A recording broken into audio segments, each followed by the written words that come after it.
cắt prey prek xa kêu nó chăm phơi đó nhom một phơi khơi chứ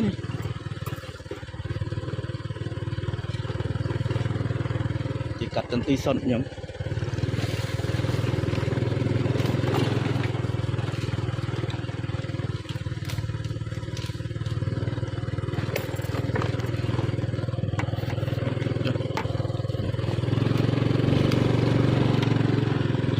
âm thuê sự âm để nó lên đây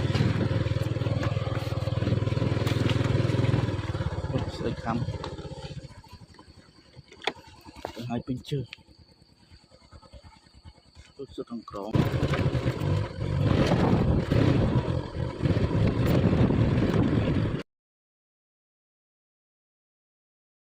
ta ta kịp tu